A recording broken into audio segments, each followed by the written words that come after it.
WLYR 93.0 is the station, that's what's up. Samurai Panda Sports is the show, and we about to cut it up now. Well. What's up, everybody? This is your Week 13 breakdown. We're gonna get right to it. Let's cut to the chase. Cowboys. Now, that was a statement win. Dak was balling out of control, looked like an MVP, distributing the ball to everybody all across the field. Pollard went off, CD went off, Ferguson went off, defense went crazy. That defense is pretty damn good. However, I still feel like this is all gonna blow up in January. Now, until I see otherwise, that's what I'm going with. Seahawks. Now, that was a hard-fought game. You just couldn't get out of your own way. You blew it! That last fourth down play, what the hell was that? With the next two games being the 49ers and the Eagles, Seattle could be in some serious trouble here, which could possibly mean trouble for Geno.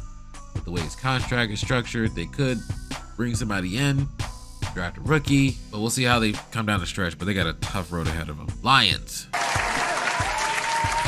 There we go. That's how you put your big boy pants on. Now, defense is still a concern. They showed flashes in this game, but you also let up almost 30 points against this Saints team, which we'll get there in a second. On another note, is it just me, or are they saving Jameson Williams for the playoffs here? Now, his usage has been slowly creeping up as we get towards the stretch here, but we all know this offense is stacked. They got weapons all over the place, and they are lethal in a dome. But can they go toe-to-toe with a Philly, with a San Francisco, with a Dallas? One thing's for sure, they got to get rushes on the quarterback if they even have a chance. Saints. Derek Carr left the game early. Again. Offense started off sluggish. Again. Defense had to hold down the fort. Again. Taysom Hill. Awesome. Again. You know it's bad when your own receiver who's injured, sitting at home, is talking shit about your offense on Twitter. Now, I don't know about Derek Carr so far. He's been hurt quite a bit this year, but even when he's healthy, they can't score. Yes, I know the Saints came back, but despite all of this, they are still in contention for the NFC South, which You guys stink. Moving on. Chargers. What in the blue hell? 6 points against this team? Unacceptable! Now you can say, but the Patriots defense is pretty good, or Belichick is still a mastermind, but come on, man. The defense actually looked pretty damn good, albeit against this shitty Patriots offense. But the defense has looked much better over the past few weeks. I don't know what Staley's doing, but it's working on the defensive side of the ball. But now the offense is starting to sputter.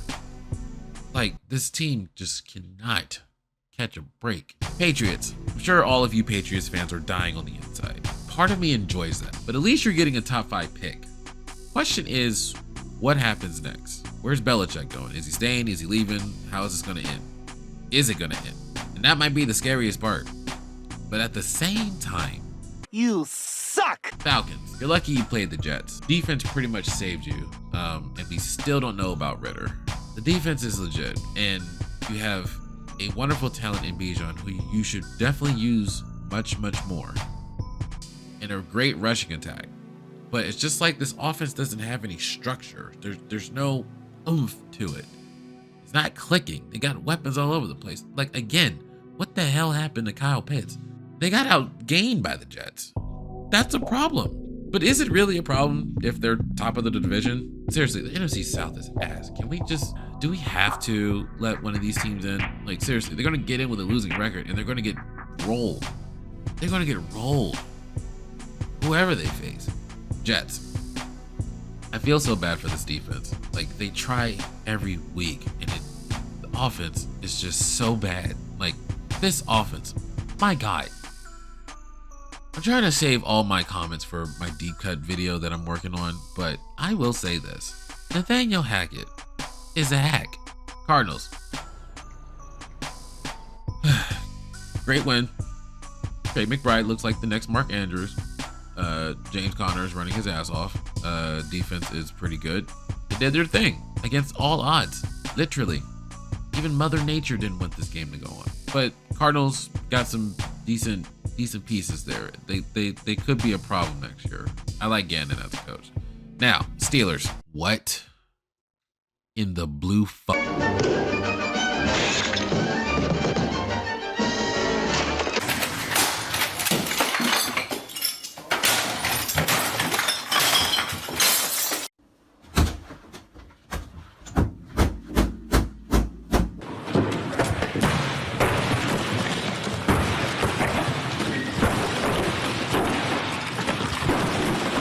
we seriously should not be in the playoffs if we're going to play like this. The defense is too banged up. It's getting worse as the season goes along. Now Kenny's hurt, and I don't trust Mitchell. I don't trust Mitchell Trubisky at all. And the offense decided to pay tribute to Matt Canada this week. I don't know what the hell that was. We had 3 points for most of the game. Unacceptable! So let a team that's more deserving get in, please, ahead of us. Let Houston in. Let Buffalo in. Hell, Indy. Denver. I'll take Cincinnati at this goddamn point over us right now. Okay? They look much better than we did. We let the Cardinals score on a 99-yard drive. 99 yards. And this was after they stopped us on 4th and goal because we decided to run a shotgun for some odd, stupid reason. Listen, I get that it takes time to cleanse out the Canadian flu out of our systems, but it is a 2-10 Cardinals team in Pittsburgh. They should have been playing Renegade from Jump Street. Oh, mama, I'm in fear for my life. Like, why do we always stub our toes in these type of games? Things are looking up. We had a 400-yard plus game last week, and then we are going up against a 2-10 Cardinals team at home. And not only do we lose, we get fucked up. It's frustrating as shit. Like, I'm sick and tired of this.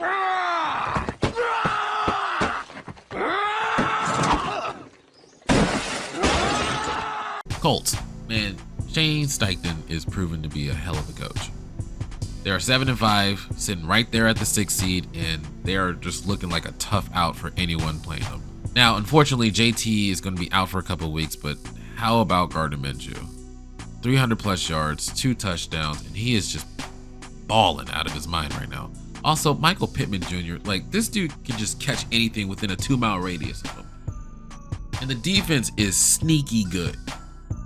Look out for the Colts, man. Look out for the Colts. Titans. Like I said, glorified practices for Levis, but the future looks bright for sure. Now, the question is Vrabel. Does he want to stay? Is he going to move on to greener pastures? But they need to fix the secondary, and they really need to get another weapon for Levis to throw to. But that Spears kid, that running back Spears, he's kind of like what Pollard was to Zeke last year. Now, hopefully they don't lose Derrick Henry, but Titans got some pieces that they can build upon next season. They got some questions to answer, but quarterback isn't one of them. Levis is the guy. Dolphins. Right, I'm going to sound like a hater, but it's the Commanders, who's literally punting the season away. I mean, look at the quote-unquote coverage they put on Tyreek. It was pretty much open season in the secondary. But a win is a win, and they won big. Now they have the #1 seed, which is exactly what they were supposed to do. I get it. However, beat Baltimore. Let me see that. I want to see that. Beat Baltimore. Commanders. Okay, look, season's over. It's a wrap. It's a wrap. But did you have to lose like that on your home turf? Like, they got punked. Either way, man, nice knowing you, Ron. Get out! Get out! Get the hell out of here! Broncos. Just when you thought you were riding, you fall off the damn horse. Defense played well, but man, Russ must have thought it was 2022 again. That pick in the end zone was just like, What? still in the mix for the playoffs, but this really put a dent in that. But they're still in the mix, and they got a tie break over the Bills. Somebody check on Brandon Perna, by the way. Texans. Okay, we all know CJ is great. We established that, but we really got to take a look at this whole team now. Like, that defense. Will Anderson. My gosh. Defensive Rookie of the Year. He's in contention. He's got to be in the mix for that. D'Amico got to be in the mix for Coach of the Year too, but this defense is balling. That Stingley kid that they picked up last year in the draft starting to look like one of the best defensive backs in the game. Not to mention they have a decent rushing attack with Dameon Pierce and Singletary. Like, you know, they got some weapons on the outside too. Collins, they got Schultz, they got Noah Brown. They have a really decent offense, and with CJ at the helm, like, anything's possible. Now, they lost Tank Dell. That is a huge loss for sure. But they got Mechie, who can maybe make up that difference. And then you have like a mixture of Collins and Brown in the middle of that. CJ's running it, so I got faith in the Texans. Look out for the Texans. Panthers. So much for that extra motivation after losing your coach. I will say this. If they do get the right offensive mind and they have actual time to develop chemistry with Bryce, maybe get him another weapon or two, It could be something in a few years, but Tepper needs to let that few years happen. Stay out of the way and let the football guys handle the football. Bucks. Okay, first of all, is Mike Evans Hall of Fame bust ready? Is it ready? Did he get fitted for his jacket yet? Mike Evans is a GOAT. 10 years in this league and 10 1,000-yard seasons. And he's only 30. Second of all, the offense is starting to gel a little bit. Great day on the ground, for sure. And Baker looked pretty formidable. The only thing with this team is the secondary. That secondary is very suspect. Like, if they go up against a team with weapons like the Rams, like the Eagles, like the Niners, like Dallas, they're probably going to get torched if that pass rush doesn't get there. They're going to get torched. So that secondary is very questionable. But we'll see what happens moving forward. They still got a shot in this lame-ass division. Browns. At least Flacco didn't look horrible. Now, the schedule coming up is not friendly at all. You got a tough road ahead of you, Cleveland. Hey, with this defense, it's a possibility, and Joe Flacco does have playoff experience. He won a Super Bowl and Super Bowl MVP that he did not deserve. That was Anquan Boldin. But if the offense can come into shape, and they really got to come into shape fast because they, like I said, the schedule is not friendly. They got Jacksonville coming up, so they got to figure it out, and they got to figure it out fast if they want to make it. Rams. Well, damn. Seriously? Honestly, can the Rams make some noise in the playoffs? Let's break it down. You got a healthy Matt Stafford. O-line has been protecting pretty well, better than we thought. Sean McVay has a run game. There are weapons galore all over the place. Atwell, Puka, Cooper, Higbee, if he's healthy. Defense still has Aaron Donald on that line. Yes, they're young, but they are balling out of control. All of them are balling. They're all balling like they're on a contract year. And Aaron Donald's right in the middle of all that. He can blow up the game anytime. Not to mention they have a tiebreak over the Seahawks because they swept them. Honestly, looking back at some of their games, their only two bad losses were Dallas, which Stafford got hurt in, and there was no Kyren Williams either. Also, Dallas is pretty unbeatable at home. And then the other one was Green Bay, which we'll get to them later. But they were close against Philly, close against the Steelers. They should have won that one. They were close against the 49ers. They were close against Cincinnati, which they could have won that one too. The Rams are dangerous. 49ers. Damn! Did you have to do that to them? Look, that NFC Championship game looks real different now, doesn't it? I'm telling you, when this team is healthy, it is deadly. It is dead. Look out. Eagles. Maybe they should have worn the Kelly green. Look, this game clearly shows that this is not the same team from last year.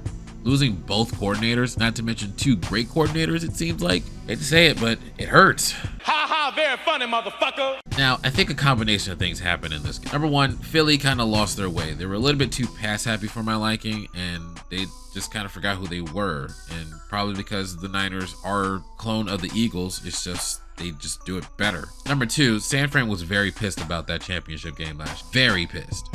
And three, Philly's coming off of two hard-fought battles against Kansas City and Buffalo, so they're a little beat up, honestly. And San Fran's been off since Thanksgiving. It's a war of attrition, really. Philly on his best day versus a healthy San Francisco? I'll take round two of that. But Philly, you got knocked out, but you might want to get your asses back up in pronto because you got to go to Dallas this week. And this one is for the division, and you're still fighting for the number one seed. And because you lost to the 49ers, Dallas is coming for blood. So get ready. Chiefs. So ref ball helped you out and screwed you over? Not going to bring up the miscommunication, the missed passes, Pacheco getting a disqualification for losing is cool, the O-line being very weak on the outside. Not going to talk about that? No? The Chiefs have a lot of kinks to work out. The issue is, it's December. These are the type of issues that should have been addressed by October. And it's just kind of weird. It's like it's these weird miscues. Like that interception that Pat threw. I don't blame Pat for that. I blame the receiver. It looks like the receiver was supposed to run up. The defender just played receiver better than the receiver did. This guy Moore did. I get it about the refs. You got to play better than the ref. Don't even let the refs determine the game. But that's not why y'all lost the game though. Packers.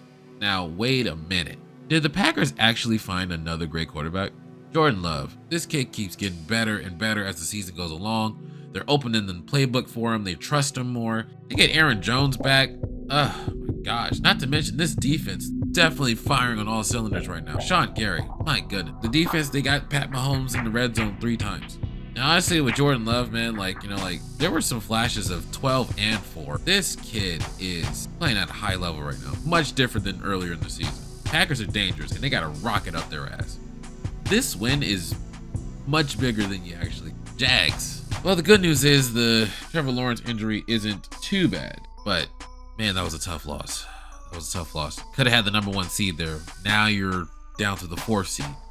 Not to mention the Texans and the Colts are 1 game behind you. Jaguars, you got some work to do, and hopefully T-Law's back soon. Now Christian Kirk's gonna miss some time, but that rookie receiver, that kid, I forgot his name, but he looks good. Yeah, use that kid. Tough loss. Still think Jacksonville might take this division, but Houston and Indy are right there.